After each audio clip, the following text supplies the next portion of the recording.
Voilà, un tout petit détail par rapport au cours que je vous ai donné donc sur les propriétés des coefficients binomiaux. Pour ceux qui ne savent pas trop utiliser le triangle de Pascal, je rappelle que ça commence par un 1, et puis encore 2 1 à la ligne suivante, et puis après, donc de toute façon ça commence toujours par 1. Et ensuite j'additionne les deux nombres, et je mets le résultat en dessous du deuxième nombre. Donc 1 plus 1, 2, et puis la ligne doit finir par 1. Je recommence par 1, 1 plus 2, je mets le résultat en dessous, ça fait 3, 2 plus 1, ça fait 3, et 1 pour le dernier. Et puis, je recommence par 1, 1 plus 3, ça fait 4, 3 plus 3, ça fait 6, 3 plus 1, ça fait 4, et je termine par un 1. Et ainsi de suite, ça fait 1, 5, 10, 10, 5, 1, et ainsi de suite. Et ça, ce sont les coefficients binomiaux. Comme j'explique dans le cours, en fait, ce sont des combinaisons. Mais surtout, ce sont aussi les coefficients qu'on met devant a plus b puissance n. Donc par exemple, sur cette deuxième ligne, quand je fais a plus b au carré, comment est-ce que je fais ça? Eh bien, je commence par écrire a au carré, puis a, puis je fais la même chose pour b, mais dans l'autre sens. Donc je commence par b au carré, puis b, et après je recopie les coefficients qui sont là. Une fois a au carré, plus deux fois ab, plus une fois b au carré.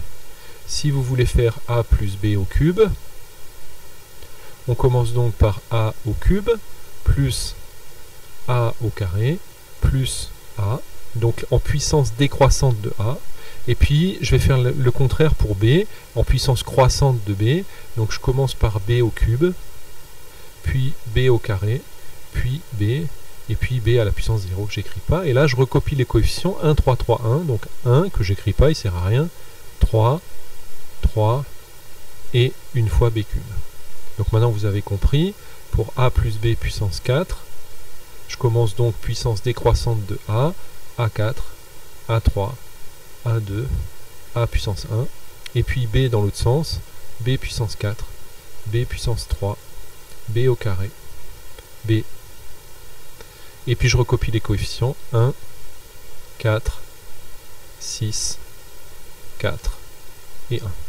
Et ainsi de suite pour toutes les puissances jusqu'à a plus b puissance n. Et là, donc on a une formule générale qui est donnée dans le cours, ce sont les coefficients binomiaux. Donc a plus b puissance n sera donc égal à la combinaison cn0 fois a puissance n plus cn1, donc le nombre qui est au-dessus augmente toujours de 1, tandis que la puissance de a descend toujours de 1 et celle de b augmente de 1. Donc là j'avais b puissance 0 que j'ai pas écrit parce que b puissance 0 ça fait 1. Là j'ai b puissance 1. Maintenant c'est cn, donc ici ça augmente de 1, c'est 2. La puissance de a, on est passé de n-1, on passe à n-2. Et puis la puissance de b, on est passé de b puissance 0 à b puissance 1 et maintenant b au carré. Et ça continue comme ça jusqu'au dernier, où on arrive à cnn, a puissance n-n, c'est-à-dire a puissance 0 que j'écris pas, b puissance n. Et alors ça, en mathématiques, pour éviter les petits points, on aime bien utiliser le signe somme. Donc le signe somme, il faut expliquer dans ce signe qu'est-ce qui bouge. En fait, ce qui bouge, c'est ce nombre-là, qui passe de 0 à 1, à 2, à 3, jusqu'à n. On va l'appeler k. Donc k, il se balade de 0 jusqu'à n.